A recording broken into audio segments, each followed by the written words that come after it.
Hey, everybody, welcome back to the Hive Jive. We are so happy to have you here today. We are looking forward to talking with you about a very interesting topic. And I am joined, as always, by Miss Nathalie. How are you doing today?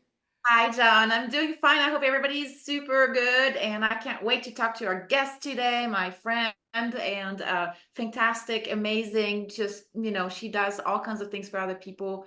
And I think this is very inspiring. So I'm very excited to have Nikki I, I, today. I think what Natalie just said is she's not biased at all. Oh my gosh, I have to not, I cannot be, more objective actually, because she's amazing. Well, without further ado, everybody, let me introduce you to Miss Niki Backes, who is the supporter care manager for Bees Abroad. Nikki, welcome to the Hive Jive. Thank you for joining us. Thank you so much for having me. It's quite a pleasure and honor, and I'm really grateful that you guys took the time to have me here tonight. Oh, this is what we like to do. Keep people up in the middle of the night talking about bees. I mean, what better thing for a beekeeper to do? So, yeah. Well, we do Nikki, appreciate it. You are in a different time zone than us, so we are cognizant of the sacrifice you are making with your evening, Oh, and that's okay. it is much appreciated. So I'm a bee geek, so I'm not doing anything better than wanting to talk to anybody else who wants to listen about bees. anybody at all. Right. Anybody. Awesome. Well, so Nikki, go ahead and give us a little bit of background about yourself. How did you specifically get started in beekeeping? Like what drew you into this crazy hobby and fascination of ours? Okay, don't let me ramble. It's a really long story, and I'm a beekeeper, so you know how we like to chat. So, I actually in southern Indiana. I'm located in southern Michigan, and when I was around 18 years old, I met a beekeeper who had a small beekeeping operation, and he made lip balms with his wife, and he had a bunch of hives. And I was looking for a job, and um, he needed help, and I started working with him for a little bit, and I learned a little bit about beekeeping. And I was young, and and I don't know how much of it actually kind of stuck with me, but I saw all the products you could make, and I got really interested in it, and I thought that was cool. And then the wind blew, and I ended up eventually in California going to college at Humboldt State University in Northern California. And while I was there, I made friends with a gentleman who had some beehives, and he was actually leaving the area and gave me the hives. And I thought, well, I had this experience years and years ago. So yeah, I'm gonna do this. Yeah, So I got this. I got this. How hard can it be? So I set these beehives up, and I had bears, I had them on platforms, and I just stuck with it. And I was going to college to be, well, I didn't know what I was going to be, but I was getting a psychology degree and a philosophy, a minor. And by the time I had graduated from college, I had had about 10 hives going, and was starting to get known as the bee lady, and got really inspired by Burt's Bees. And I was looking at one of the salves one day, and I saw this scraggly old man, the icon of Burt, and I was like, I'm adorable redhead, so why could this guy's face be on products? Like, I can totally do this. And so I came up with a business called Redheaded Honey.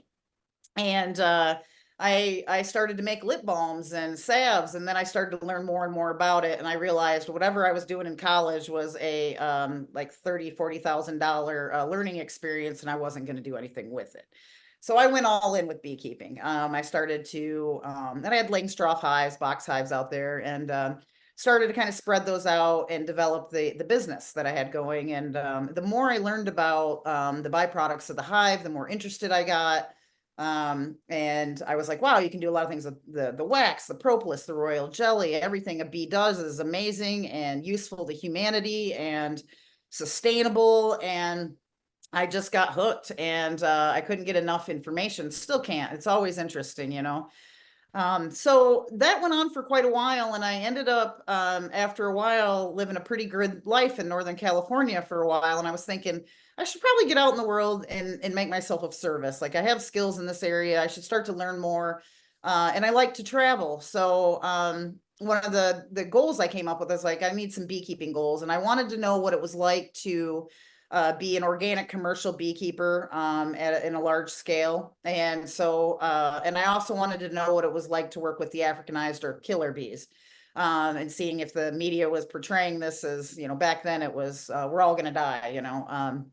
So I had these two goals in mind. So I didn't look anywhere remotely near me. I was like, you know what? I'm going to go to Europe. So I worked for a very large beekeeping operation under Ansgar Westerhoff in Germany, and ended up moving around Europe for a year with his operation, pollinating a lot of canola and different crops there, and just seeing what it took to actually operate around, I think he had around 1,700 hives. It was a lot, yeah, and it turns out that's a lot of work. So I after a year of that, I was like, well, okay, goal 2, what's it like to be an Africanized beekeeper? So shout out to Costa Rica Meadery. I went down to Costa Rica, stayed with them for 6 months, and worked the Africanized hives down there, and they are really dangerous, and they were extremely aggressive. And it was a fascinating experience on how this small family operation comes by their honey and works with these bees that are the most aggressive things I've ever seen in my life. They are just, you'd have to take a brush and brush them off of the front of your bee suit. It was wild, but had a great time. Got to live in a treehouse down there, and then while I was down there, I was actually in this bus accident. I told you, I warned you, this is going to be a long story. That's all right. It's fascinating. It's really interesting. And so I decided I wanted to go see the Panama Canal. I'm in Costa Rica. I have a little time off. I'm going to go to the Panama Canal. And so I get on this bus, and I'm like halfway there on this mountainside, and it gets in an accident. And as I'm getting off this bus to see what's going on, it wasn't our bus that was in the accident. It was several ahead of us. And there was a really big accident, and the bus driver had told me that we were going to be there about 7 or 8 hours while they cleared it up. And we're on the side of this mountain, so of course I'm going to go drink a beer. I don't care. We're on a mountain. There's going to be a pub somewhere. So I grab my backpack, and I'm getting ready to get off this bus, and this gentleman says, "Hey, do you speak English?" And I was like, "Barely." And he turned to barely the best I can. And asked if he could go with me to find a place to go drink a beer. And it turned out he was a small business developer, and he was from Chicago, which is about 3 hours of where I grew up. So we kind of made friends and talked, and he asked if I wanted to take my business, Red-Headed Honey, and develop it into the next level. And when I got back to California, I flew over to Chicago and met with him, and we decided to go into business together. So I packed up from California, moved back to the Midwest and close to my parents, and developed Red-Headed Honey. And then COVID hit. I had 40, 50 hives going. I had a full product line selling on Amazon, everything from a propolis healing salve to a royal jelly eye cream. I ended up getting a cosmetic formulating kind of certificate, so I could, balance and measure and do everything correctly, and all the safety standards, all of that, and developed it into, a pretty amazing business. But then when COVID hit and things shifted, that kind of fell apart, and Red-Headed Honey kind of closed down, and I really didn't know what I was going to do. But I had been traveling with beekeeping, and it occurred to me many, many years ago in that process that beekeeping in the right situation could really change a person's life. And I became inspired by that. And I knew I wanted to help disenfranchised populations. I knew I wanted to work with women in business. I knew that beekeeping was kind of the linchpin of all of that. And I started to search around for organizations that were doing what I knew in my head was possible. And I was like, how can I start an organization that can do this? Or are there organizations out there that can do this? And I stumbled upon Bees Abroad. And so, of course, I liked their Facebook page, and I thought, wow, that would be like a dream job. I don't know how anybody ever gets that job, because it was all volunteer ran at that time. So I thought, well, that would be amazing. So I just followed him on Facebook, and when COVID hit, and then I lost my farm, and the business fell apart and everything, and it was at a pretty low point. I moved back in with my parents, and I'm just scrolling through Facebook going, what am I going to do with my life now? And how do I come up out of this and make a difference? And Bees Abroad was hiring for a supporter care manager. I thought, there's no way I could get this job. They're just, this has got to go to the smartest, most intelligent, most, amazing person in the planet. And that turned out that person was me. I got the job. Nice. I did it. Nailed it. Yeah. Nailed it in the good way. Totally. So That was a little over a year ago, actually, is when I ended up starting with them. And since then, it's been an amazing journey to see what I believed in my heart to be true about beekeeping and how underdeveloped populations can really benefit from beekeeping. Recently just got back from a 3-week trip to Uganda where I got to visit projects in action and ones that we support. And I am on fire for Bees Abroad and what the organization does in the world. So recently now we've decided that due to, me being in the United States and wanting to expand our donor base that we have with the kind help of Nathalie and Be Mindful, started to expand our donor base and our website and our whole organization as from the UK as well as into North America and the United States. Yeah, see, guys, I told you she wasn't biased at all. Not at all. Not at all. I'm in awe of what she does and how hard she works to help people basically make a real life difference and just kind of change people's lives that don't always have access to the kind of things that beekeeping can afford them. And it's not just in underdeveloped countries. See, we're talking about things like potentially in underserved communities in North and South America, right? So yeah, there's a lot of potential even here. Yeah. So let's for the listeners out there who maybe this is the first time you're ever hearing about Bees Abroad, can you give us an overview kind of what that looks like? What is it that you guys are doing? What is it that you're teaching? How is that then used to help these different communities? Well, first off, one of the most exciting and interesting things for me about Bees Abroad is that we focus on beekeeping only.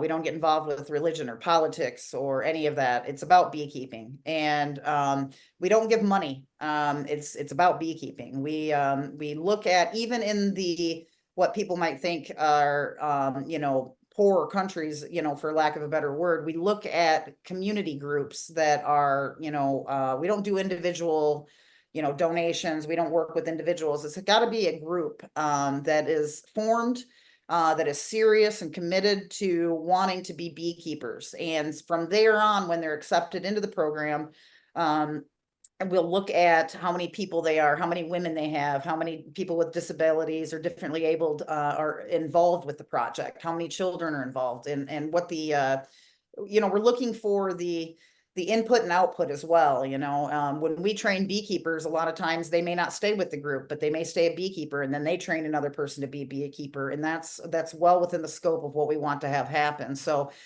Bees Abroad started in around 1999 with a small group of people that were actually retired. This was their retirement, and what they were doing was looking at projects in Africa, essentially, and seeing the impact that a beehive can have. And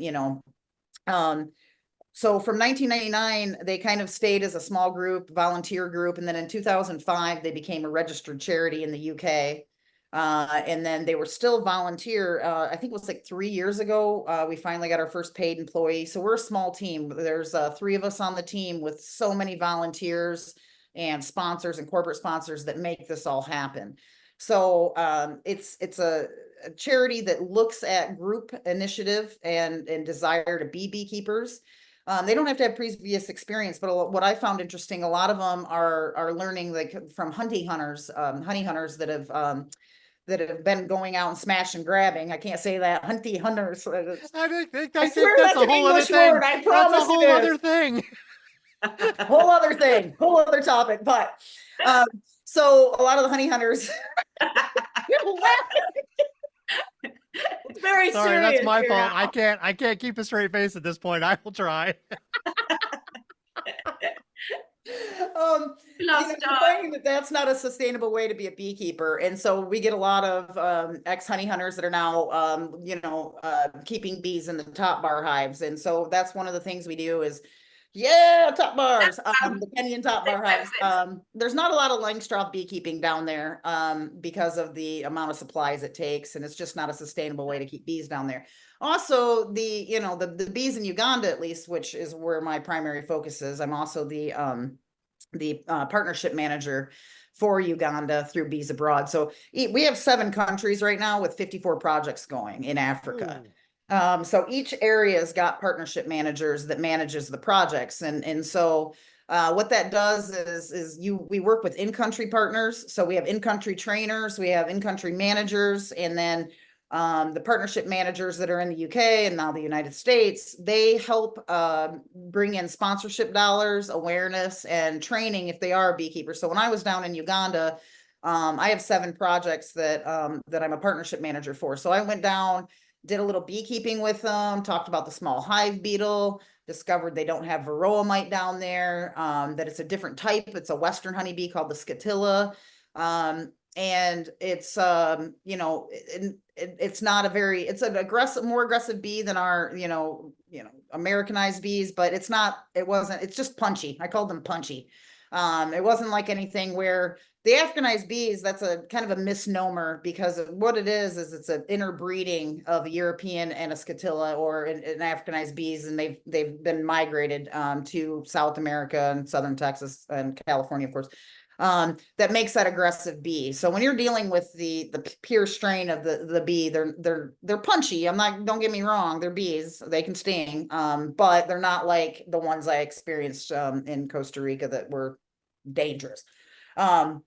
So what we do is we take in project applications from groups. A lot of them are registered in Africa as their own NGOs, and we look it over and see, if this is a group that, one, we have in-country training that will work with them.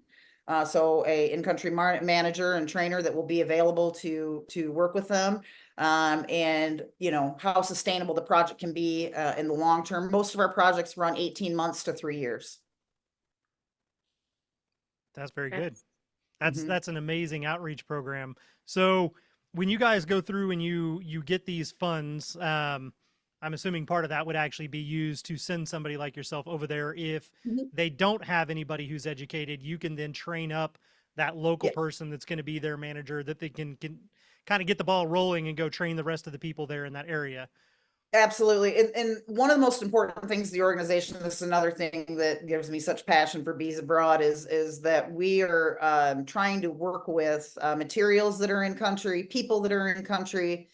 We're just trying to offer support and training, basically. So we do help bring in the top bar hives and the materials, but we try to do that all locally. And we try to work with people who are lumbering the wood, that are putting the hives together. We're not trying to do anything for anyone. We're trying to help them do it for themselves. I think the term is a hand up, not a handout kind of thing, Yeah.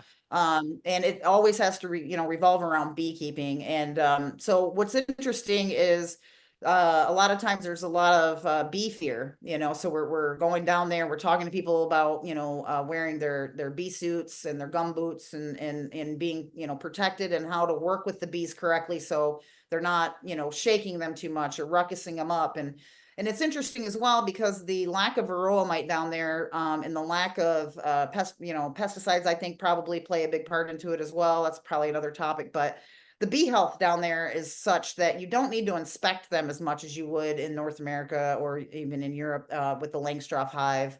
You don't have to be as handsy with them as we are with our bees. But I mean, we do have to teach them how to look out for small hive beetles and moth, and how to keep them clean, how to harvest honey, how to use the comb.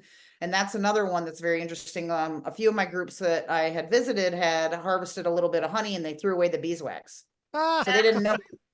Yeah, like, don't do that, So teaching them that beeswax can become candles, that can become a salve, and a lot of the groups will, harvest a little bit of honey, and they keep it for food and medicine. A lot of time that's their burn treatment, that's their wound treatment.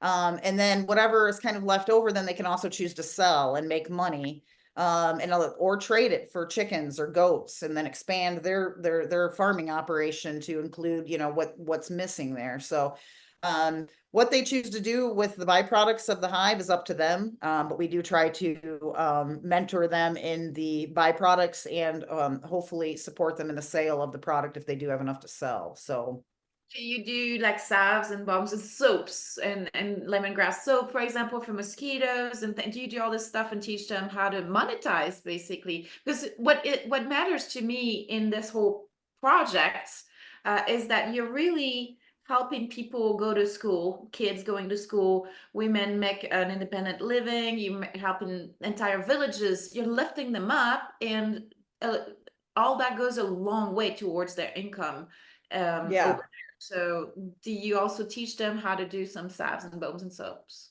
Yeah, so it's kind of interesting that you brought up schools. We do have a deaf school in Rwanda, the Umatara Deaf School in Rwanda that's got beekeeping program. So if the students decide to go through the beekeeping program from that school, they leave with a bee suit and a beehive to take home. And a lot of those people, you know, can decide later on to train others to be beekeepers. And then we have a really interesting project in Tanzania called Mama Hive. And these are women with albinism. They're on Kome Island. And they've started a social enterprise called Mama Hive, where they're learning now how to make soap and other byproducts, wax wraps, and selling it at market. And so yeah, it really is about what the groups have put together and what they're interested in. And I have a lot of interest from my groups in Uganda on what to do with their beeswax. And hopefully I get to go there soon again. And I would like to develop some way to teach them how to make candles at the very least, you know, to light where they live, even at night, would be, you know, helpful. But if, you know, we can make shoe polish for the kids at school to shine their shoes with, you know, I mean, it's amazing. So, you know, I met a couple students while I was in Uganda, and one of the students was making shoe polish, and I gave her a soap mold, and she's making lotion bars now with that, and just sent me a video on WhatsApp about her lotion bars. And she goes back to school and sells it to her peers and helps, you know, pay with it for her tuition. So absolutely trying to keep sustainability always at the forefront. The trick and problem, if you will, is resources that are available. The different oils and essential oils and things like that sometimes aren't the easiest to come by, you know. And for example, the shoe polish recipe I helped refine for the student was sticky, and she wasn't sure why. Well, she was using cooking oil, and cooking oil was the only oil that she could have access to, you know. So we adjusted that, and we did find a suitable oil that would help make that a smooth product, but not a sticky product. So always trying to be innovative and think on your feet is important, but you got to work with what's sustainable and doable in the areas. And sometimes even, you know, Uganda is not that big of a place, but what's available in northern Uganda isn't necessarily available in southern Uganda, and vice versa. So that was my first time traveling to Africa when I went, and certainly my first time in Uganda. And it was an eye-opening experience, to say the very least. And so you know, I'm still reeling from the experience and thinking about how I can make recipes that will work in that area. And you could take those recipes, but maybe that would not work in Rwanda, which is right there, right? You know, so it's you got to work with what you got, and you got to listen to what the people who live there can come up with and use. It really it's humbling, because you shouldn't go there saying, well, this is what you got to do, but using the resources and the knowledge that's already on site goes a long way. The resources that when I went to, I talked to you about this, but I went to the Congo. I was hired by the Congo government to go and design and lead some of their beekeeping training programs. And one of the things that that was really interesting is there's not always electricity. There's actually rarely electricity. Right. Supplies are not there even to make the hives sometimes. So having alternatives that are, you know, allowing them to make, you know, without the wood, but tabar hives that are using different techniques, and maybe even bamboo sticks on the top, and you know, barrels and all kinds of things that you can kind of find. Well, even the traditional hives, you had the cylindrical, like cone-shaped ones that were mud and dung, that they, you know, had the bees that live inside of those. Yeah, a lot of the groups work with those as well. And you know, those aren't as sustainable and easy to, you know, get byproduct out of. So we always try to sort of, you know, promote the top bar hive and see if that's, but if that's what they're using and it's working, far be it from us to change that, you know. That's right. And then shea butter and carrot tip butter, and you know, all kinds of other, you got to adapt the recipes to what's on the ground. And like you say, So one of the things that I will mention that people don't always think about when we're helping people make a living with hives and bees in countries like that, you also are helping slow down the progress of deforestation in Africa.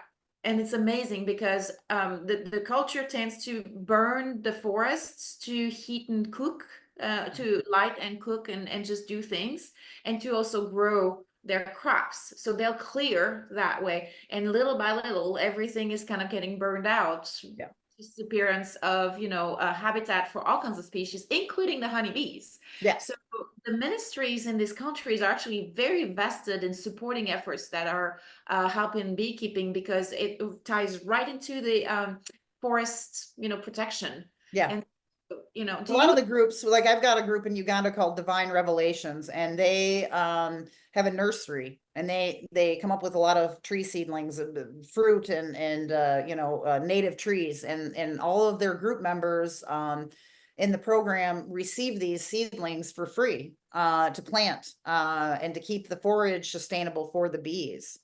So a lot of these groups, because of beekeeping, and their sort of experience with beekeeping, are starting to realize how important that the environment is well. And we take that for granted. And well, of course, you're supposed to take care of the environment. Well, that's really hard to think about when you are starving, or or if you're trying to raise kids, and you're doing anything you can, and you're a widow, and these things are hard to think about. But with beekeeping, it allows you the ability to realize that when you take care of the environment, it can take care of you as well.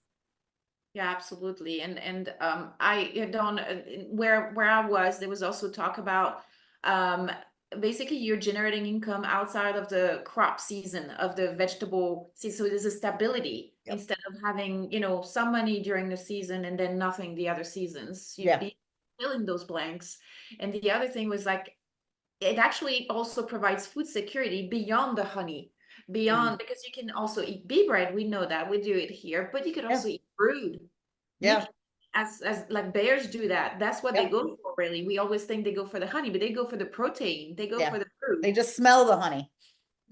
It's a cherry on the cake. But so, I mean, have you guys ever been able to kind of go to local governments, for example, on the ground, and kind of sensitize them, and potentially maybe even get them some to participate at all? No, like I said, we stay out of it. That's one of the things I like about Bees Abroad.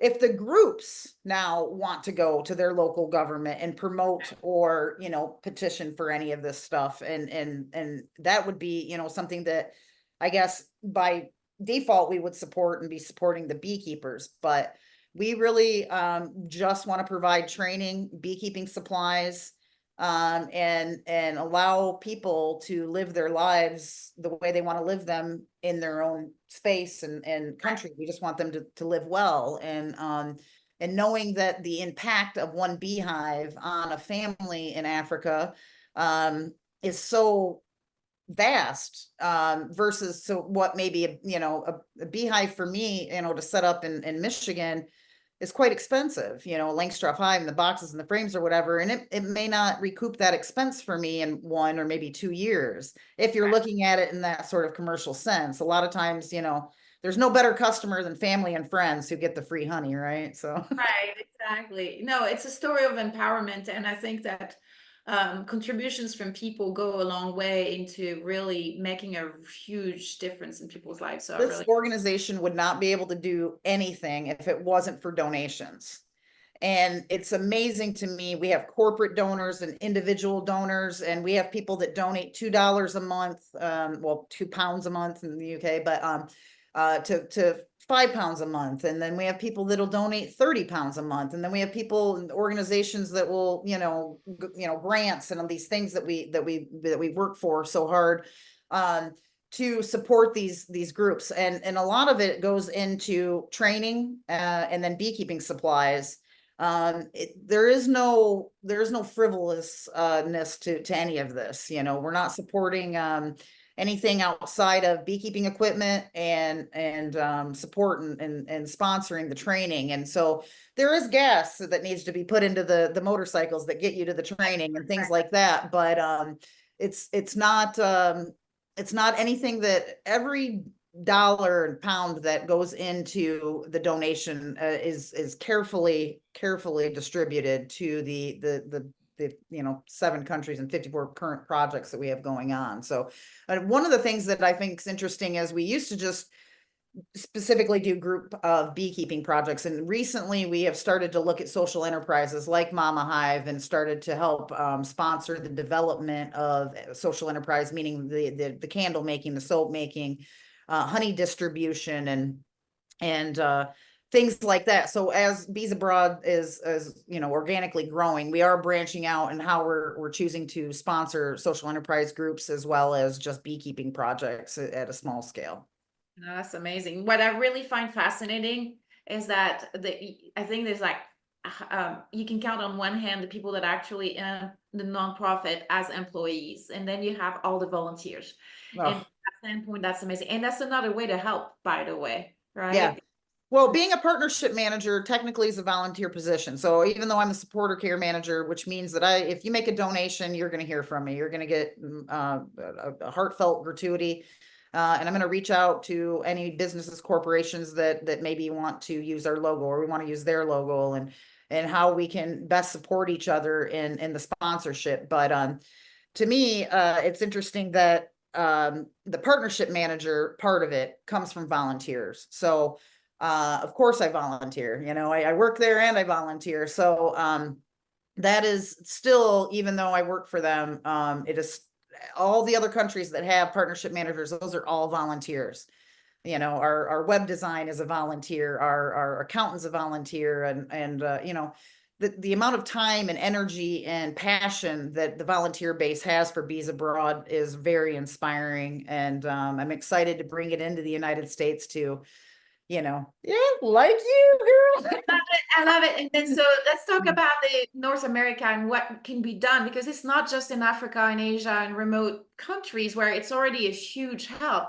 What can we do on the American continent, and how can it make a difference in lives? What are we, Well, I think what our main focus for right now is to support and fund our current projects that we have going in Africa, and to get a sponsorship base going in North America that would allow us to see the need and interest from projects in North America that would benefit from beekeeping support. So it's really, I'm really hopeful that we come out of the gate swinging with our North American audience, that we get a lot of good corporate sponsors, that we get a lot of individual donations as well. And that donor base, as that grows bigger, then we're going to be able to look at, wow, what can we do here? I mean, I think a lot of urban, like in Detroit, they've got urban beekeeping. I think a lot of those would be amazing projects to get involved in. The, coal miners and the Appalachia would be amazing to get involved in. I think it's just endless to what it could promote and sponsor, because beekeeping isn't just beekeeping. It's a way of looking at the world differently and noticing that one small creature that only produces a 1/12 of honey in its lifespan, teaspoon of honey in its lifespan, is able to make such an impactful difference, and so that inspires you as a person. Yeah, it connects us all, and it really has a meaningful impact that, so that's what I love, is that you can feel how you're contributing and how much you're making a difference in people's lives. So that's, for me, that's like, there's nothing like it. Well, and anywhere you go as a beekeeper, and I've traveled a lot of countries to be a beekeeper, you have that commonality. You may not speak the same language. You may not have the same political affiliations. You may not even be the same religion, but you have beekeeping, and that's all you need. That's the friendship right there. And I've never met a beekeeper that wasn't a friend. Right, exactly, because we all relate. Yeah. So, sorry, John, we're kind of leaving you out of the loop here. Oh, there's John. I forgot about John. You still there? Hey, buddy. Nope. Not at all. I had to mute myself because I was laughing and I didn't want to distract you after the hunty comment. I was done. Hunty. I could not keep a straight face. I was like, I'm just gonna mute myself and be quiet for a minute. Well, karma, karma's a bitch. You're going to be saying that. You'll never be able to say honey hunter ever. You'll try, or you're going to fumble it. The hunty hunter. Again, that's a whole different subject. But no, this is awesome. Actually, this gives everybody a very great overview of kind of who you are, but also who Bees Abroad is, what they are doing, the effort that you guys are putting into it, and what you guys are trying to get started here on the U.S. front. So, can you tell everybody out there, like, if they are interested, they want to learn more, they want to donate, like, where should they go? Give them those contact details and the key information that they would need for that stuff. Oh, it's super simple. It's beesabroad.org. So BEES and then ABROAD. Did I spell that correctly? I hope so. .org. beesabroad.org. Yeah, so that website will have more information about the projects. It will have more information on how to donate. And it will kind of give you a brief history and an overview of who we are and what we do. We do have some interesting programs that are available. So for people who want to get a little bit more intimate and involved with the organization, that want the updates and want exclusivity, we've got a really cool initiative called Hive Twinning, and you can twin a hive or your garden or whatever. You don't need to be a beekeeper to be involved with it. You just want to be interested in the update. You can be a hive twin, and so you'll get a certificate and you get a welcome letter, but you get to pick your project. And so if you are interested in the ladies with albinism in Tanzania, you can pick Mama Hive. If you're interested in Divine Revelations or Kabamba for Action Life in Uganda, or Sierra Leone has a amputee program. So these are guys that during the Civil War had a limb amputated. And so they are a football league as well as beekeepers now. And so That's you cool. can be a hive twin for a year, and you can sign up and you'll get an exclusive update every few months about what the group's doing. And then you can kind of interact with your other group members as well. We have online events that we host. So the hive twins can get together, and it's an amazing little initiative, and it allows you to donate and then get a little something in return, which sometimes people like that, and sometimes people just want to donate and be involved. And that's all there on the website at beesabroad.org. And my contact information is on the website as well. If you want to contact me directly, you can. Yeah, and that's probably the website right now is our main way to learn more and find out more. We do have a Facebook page and Instagram. We're on LinkedIn as well, all under Bees Abroad. And it is a UK-based charity, so sometimes you'll see a lot of British flagging as far as that goes. But like I said, we are expanded into the US now, and so we welcome our North American brethren and sistren. Well, and I was looking, I stepped out, I was looking for my certificates because I got some of those twinning Oh, certificates. yeah. But I took them to the farm, so I thought I had them over there, but I don't. And it's really the stories on the website are just heartwarming. They're just amazing. I mean, I encourage you, if anything, to just go and read it out because it's really cool.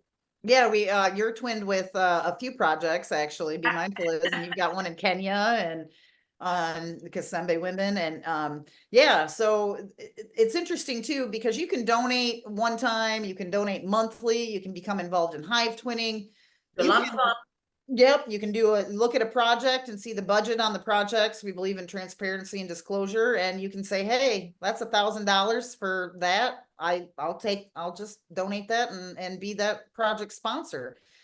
We're open, and as well as being able to volunteer. And it's not like you need to be a beekeeper to volunteer. If you've got technical skills, if you are good at social media, if there's something out there that you want to get involved with, and you want to know how you can help, just get a hold of us. We'll find something for you to do. Trust me, there's plenty.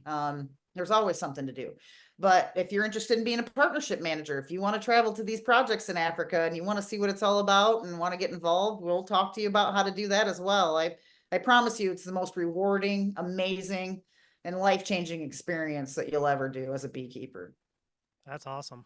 Well, thank you so much for the information, and we'll put the link in the show description. And for everybody out there, we have more questions for Miss Niki. We're going to carry those over onto Patreon. So if you would like to follow along and continue with our conversation here, you can do so over on Patreon.